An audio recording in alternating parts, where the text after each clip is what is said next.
Čaute milí diváci, dnes som sa rozhodol natočiť pre vás opäť nové video, keďže mám v chove zase nového pavúčika. Dnes si v krátkosti povieme o vtáčkárovi Brachypelma boemi.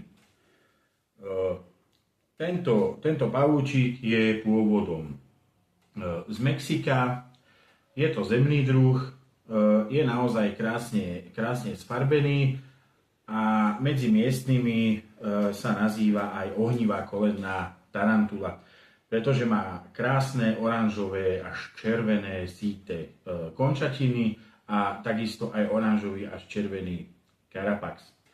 Čo sa týka veľkosti, tak v dospelosti sa samičky dorastajú v tele cca tých 6-7 cm, v rozpätí nôh je to tých 14-16 cm. Samčekovia sú samozrejme menší a doba dospievania nie je až taká rýchla ako u iných druhov. Je to 3 až 5 rokov do dospelosti. Čo sa týka brachypeliem, tak Brachypelma boemi je trošku nervóznejší, impulzívnejší, agresívnejší pavúčik, čiže nie je taká pokojná napríklad ako Brachypelma albopilosum, ale nesnaží sa uhryznúť, prioritne sa bráni vykopávaním žahavých chlpkov zo svojho zadočku. Čo sa týka terárka, tak samozrejme prezemné druhy, napájačka s vodou, nejaká umelá rastlinka, korková kôra, substrát tých aspoň 5-7 cm na výšku. Ja mám toto 2 cm drobčeka, ale je to určená samička. Myslím si, že začiatočníkom by som ju odporúčil, pretože vravím, jed pre človeka nie je toxicky významný, je agresívnejšia, je impulzívnejšia, je nervóznejšia, ale bráni sa iba vykopávaním žahavých chlpkov fakt drvivej väčšine prípadov.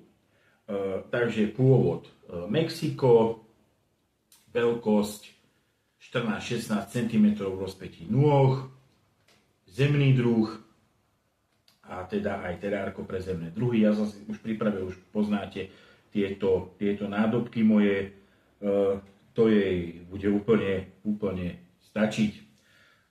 Takže si ju ukážeme zbližšia a môj pomocník vám ju premiestni. Ahojte.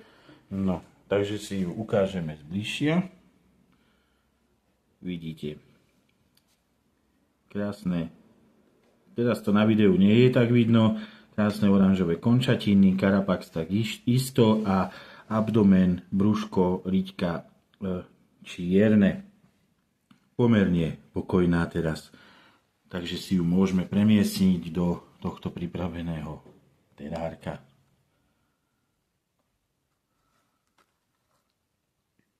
A je tam krásavica. Takže tam v podstate aj sama skočila. Dúfam, že sa jej tam bude dariť. A takýto rozmer jej úplne stačí ešte minimálne na 3 až 4 zvleky.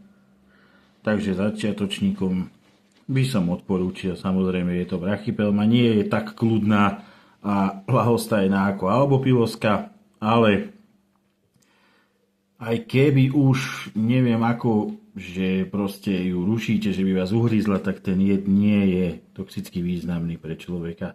Ale samozrejme pri akékoľvek manipulácii si treba dávať veľký pozor. Jednak hlavne, aby ste pavúčikovi neublížili. Takže vám ďakujeme za pozornosť a vidíme sa pri ďalšom videu.